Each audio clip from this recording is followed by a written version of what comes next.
Part 1. You will hear two students talking about university clubs and societies. First, in the exam, you will have 20 seconds to look at questions 1 to 7.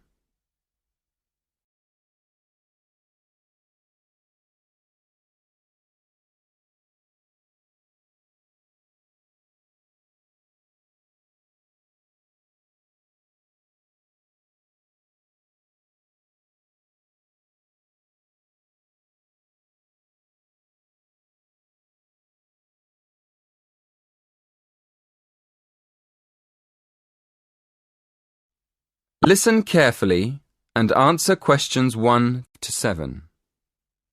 Hello, are you the person to ask about joining a club? Yes, I am. What would you like to know?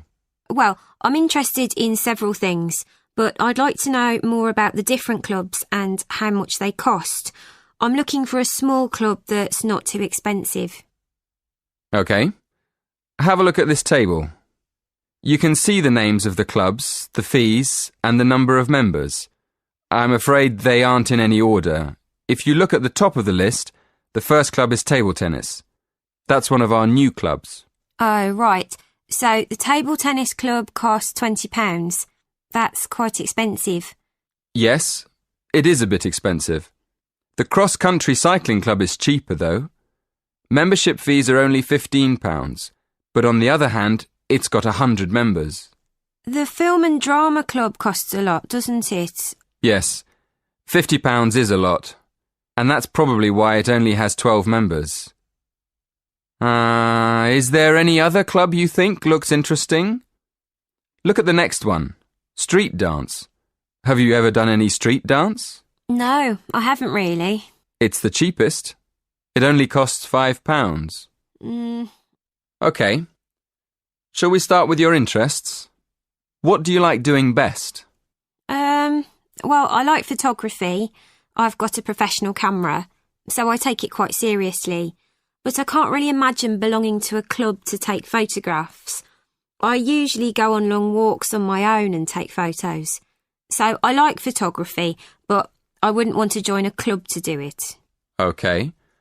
So what else do you like doing? Running? Oh no, not running. I like walking, but I hate running. I'm afraid the running club isn't for me, or the cycling club. And film and drama? No, it's far too expensive. But I do like yoga. I've practiced yoga on and off for years. How many members does the yoga club have? It's always a small group. A lot of people sign up at the beginning of term, but they stop going after a few weeks. So they're left with a few regular members every year. That sounds good. I think I'd like to join the yoga club. And what about the contemporary dance club? Is it expensive? Contemporary dance? No. It's not expensive. £10 for the term. Do you like dance? Well, I've never tried contemporary dance, but I do like jazz and tap dance. How often does the group meet? Before you hear the rest of the conversation, in the exam, you will have 20 seconds to look at questions 8 to 10.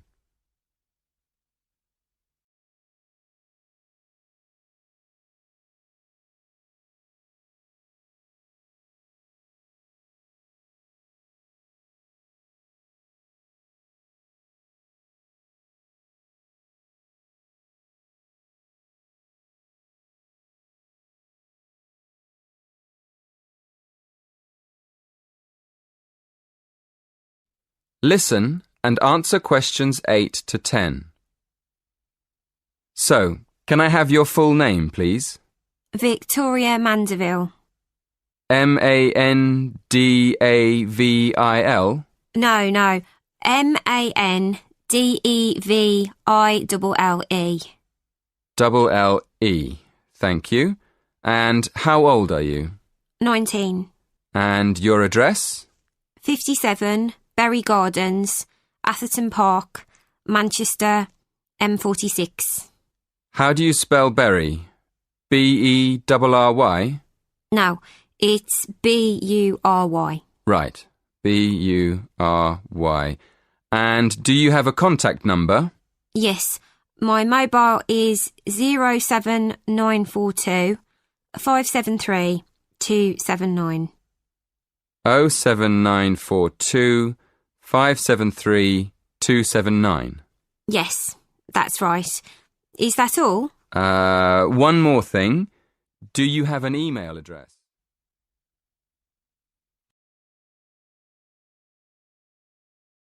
That is the end of part 1. You now have half a minute to check your answers.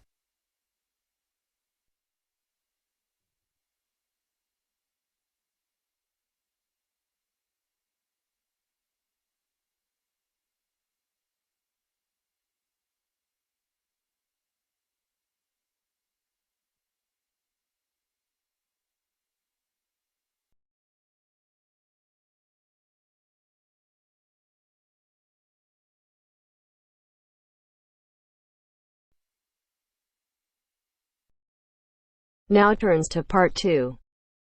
Part 2.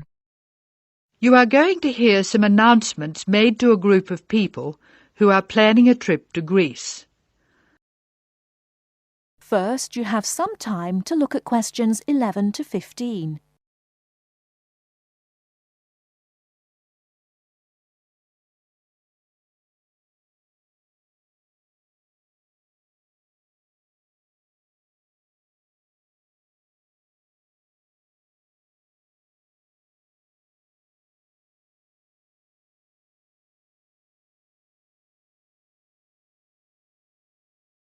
Now, listen carefully and answer questions 11 to 15. Good morning, everyone. I'm getting very excited about this trip to Greece, and I'm sure you are too. As you know, we didn't have all the details at our last meeting, but I can give them to you now. We'll leave London Gatwick Airport on British Airways next Wednesday. Please be sure to be at the airport by 6:30. I know it's early, but our departure time is 8:25 a.m. We're quite a large group and we don't want to have any hassles. Please be sure to have all your travel documents ready. We'll arrive in Athens at 2:25 in the afternoon and there'll be a vehicle there to meet us. It'll be a full-sized coach so everyone can travel together. We'll spend 3 full days in our hotel in Athens, although we're only being charged for 2 nights accommodation, which is good news. The second day we'll go to the National Archaeological Museum to see the enormous collection of ancient Greek works of art, antiques, statues, a brilliant display. We'll eat out at a typical Greek restaurant on Thursday night. It's going to be a very busy time in Athens. Friday morning and afternoon we'll visit historic sites, but we have nothing planned for the rest of the day. On Saturday we're off to the islands, the Greek islands of ancient myth and modern romance. Now the big news. At first we thought we'd take the ferry, but we've been very lucky to secure a sailing boat, which is big enough for all of us. I'm really excited about this part of the trip because we'll see the islands to the best advantage and we'll be able to cruise around and sleep on board. We'll get off at different islands and for one part of the trip we'll have people playing Greek traditional music actually on board with us. Now I'll pass out a brochure with all the details. Before you hear the rest of the talk, you have some time to look at questions 16 to 20.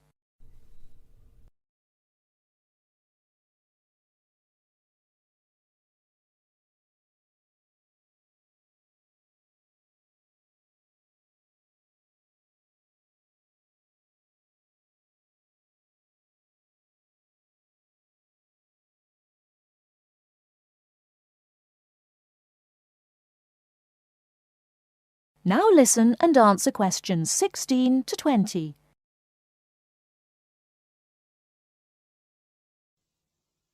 A lot of work has gone into organising this tour, and I'd like to thank in particular the travel agent who got us a really good deal, and the people at the British Museum who offered us such good advice.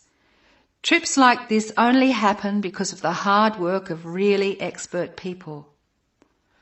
As you know, we have planned a gathering for when we return. I have a list of things which the committee would like you to bring to the party. They are your pictures and something to eat for everyone to share. You are almost bound to have people ask what we have in common and why we're travelling as a group.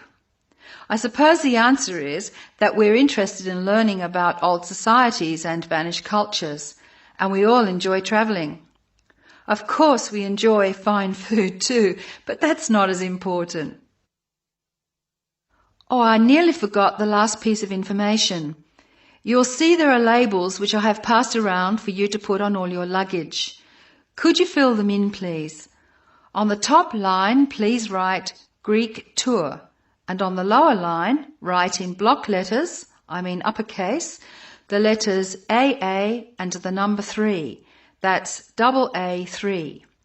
We need to have these labels clearly displayed to help the baggage handlers keep our luggage together on the different parts of our trip, so please don't take them off.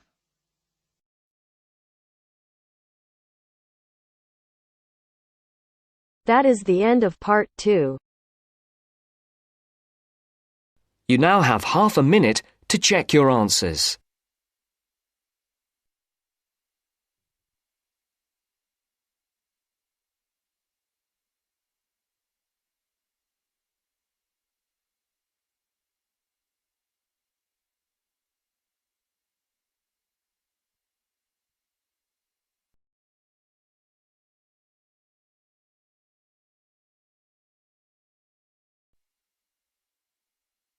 Now turns to Part 3. Part 3. You are going to hear a conversation between a student and a tutor. First, you have some time to look at questions 21 to 25.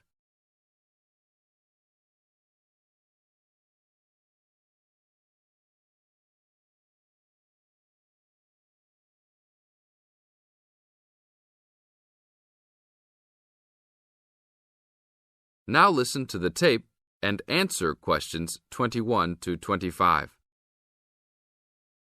Hi, Brad.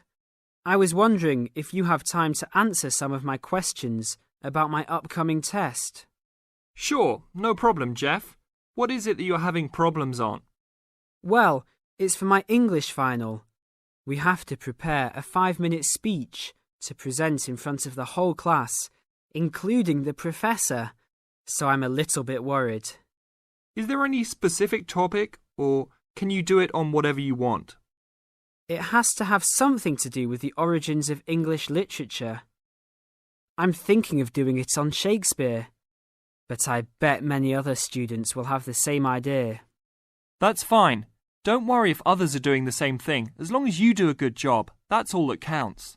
A good professor will grade all students fairly. You really think so? I suppose Shakespeare is the most famous author, so it should be fine. Besides, Shakespeare has so many works. You only have to choose a couple of them and talk about those. I guess you're right. Do you have any advice about how to prepare a speech? First, you need to select your topic. Have you done this yet? Yes, I have lots of information on Shakespeare. Good. Next, you should do a research on a specific topic. Do you have a deadline for which to turn in your speech topic? The deadline is next Tuesday. So you should have a detailed outline of what you will say by then. Do not just turn in a piece of paper saying Shakespeare on it. That will not give your professor any idea as to what you will be talking about. Okay, so you think I should write out an outline of my speech? Of course! Writing your speech out in outline form is essential. No one could give a speech from scratch. Even the president must refer to his outline when giving a speech. An outline will give you a good structure to base your speech on. Now look at questions 26 to 30.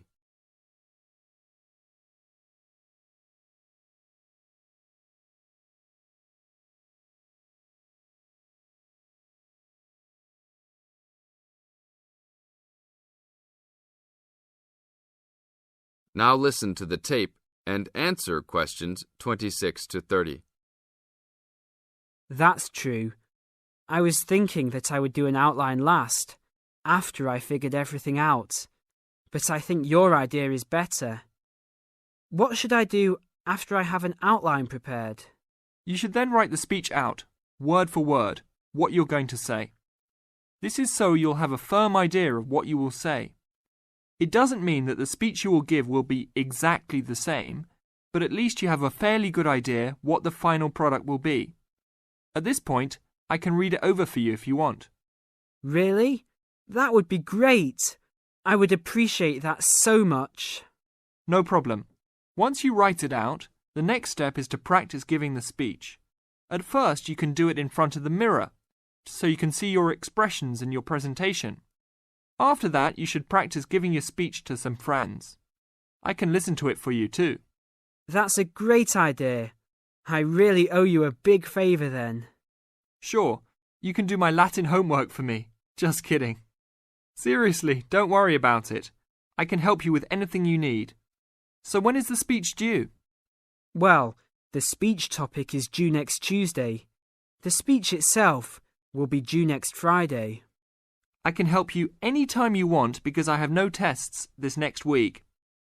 Besides, I'm an English major and Shakespeare is one of my favourite authors, so helping you out will be no big deal. Thanks so much.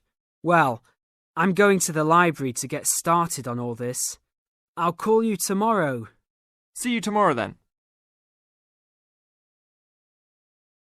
That is the end of part 3.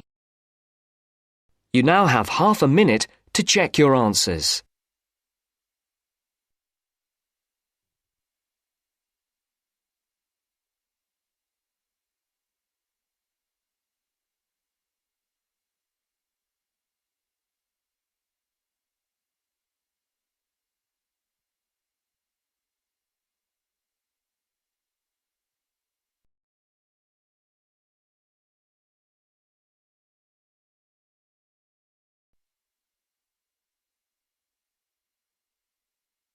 Part 4. Part 4. Complete the notes below. Use no more than 3 words for each answer. First, you have some time to look at questions 31 to 40.